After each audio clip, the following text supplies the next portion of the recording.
Assalamualaikum warahmatullahi wabarakatuh. Bismillahirrahmanirrahim. Alhamdulillahirrabbilalamin. Wassalatu wassalamu ala sayyidil mursalin wa ala alihi wa sahbihi ajma'in, amma ba'du. Kepada yang terhormat Ibu Ketua Dharma Wanita Kementerian Agama Kabupaten Malang, kepada jajaran pengurus Dharma Wanita Kabupaten Malang yang kami hormati, dan kepada ibu-ibu Dharma Wanita dari unsur pelaksana rahimakumullah. Izinkan saya pada kesempatan kali ini untuk sharing kepada ibu-ibu tentang bagaimana peran kita dalam keluarga di masa pandemi saat ini. Hidup di masa pandemi seperti sekarang ini, sudah sepatutnya lah kita sebagai ibu untuk bisa menjaga dan melindungi diri dan keluarga kita dari bahaya penyebaran virus corona. Dengan cara apa? Yang pertama, beri pemahaman dan pelaksanaan pada keluarga kita tentang pola hidup sehat. Dan yang kedua, jalankan 3M.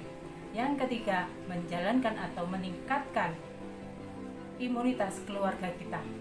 Pertanyaannya, menjaga imunitas diri yang seperti apa yang bisa menangkal diri dan keluarga kita dari paparan virus corona?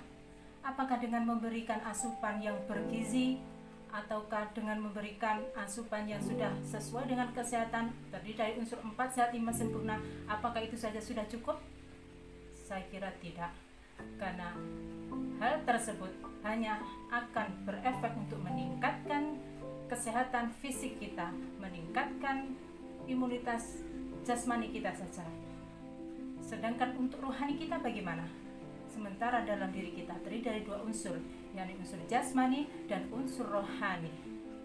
Jangan sampai ibu-ibu hanya meningkatkan kekuatan fisik dari jasmania saja, sementara rohani yang kita rapuh. Na'udzubillah. Karena dengan demikian, jika rohani yang kita rapuh, maka seseorang akan mudah terkena yang namanya stres, dan stres itu sendiri bisa menurunkan imunitas. Jika imunitas itu turun, maka seseorang akan mudah terpapar oleh virus ataupun penyakit-penyakit yang lain. Pertanyaannya, lalu seperti apa kita bisa meningkatkan imunitas rohani kita? Nutrisi apa saja yang dibutuhkan oleh rohani kita? Di antaranya, yang pertama, ada yang namanya istilah Quranic immunity. Dengan membaca Al-Quran yang secara kontinu dalam seharian kita, itu bisa meningkatkan imunitas diri kita. Satu pertanyaan, misalnya, saya sudah sering membaca Al-Quran, tapi kenapa masih sering galau, masih sering stres? Maka jawabannya hanya 2. Yang pertama, tergantung dari niat kita, dan yang kedua, seberapa besar keyakinan kita terhadap Al-Quran itu sendiri.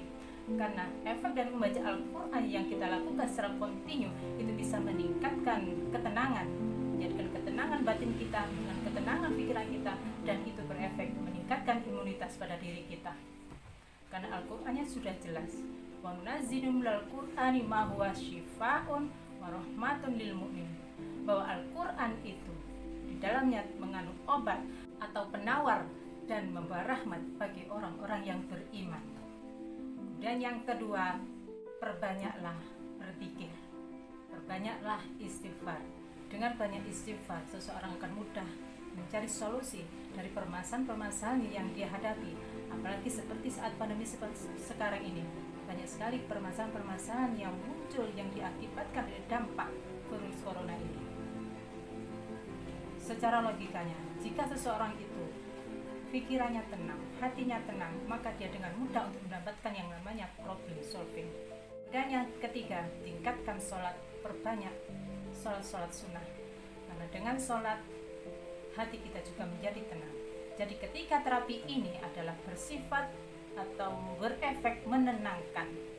Jika kita memberi bekal kepada keluarga kita, baik secara fisik, menguatkan jasmani kita secara fisik, dan menguatkan ruhaniah kita, maka itu artinya kita melindungi dan menjaga keluarga kita secara utuh, baik lahir maupun batin. Sehingga diharapkan dengan demikian keluarga kita menjadi keluarga yang tangguh dalam menghadapi pandemi seperti saat ini. Jika keluarga kita sudah tangguh, maka selanjutnya kita bisa melangkah untuk menebarkan aura-aura positif di lingkungan sekitar kita. Itu saja yang bisa saya sampaikan, mudah-mudahan ada manfaatnya. Kurang lebihnya kami mohon maaf. Billahi taufiq wal hidayah. Wassalamualaikum warahmatullahi wabarakatuh.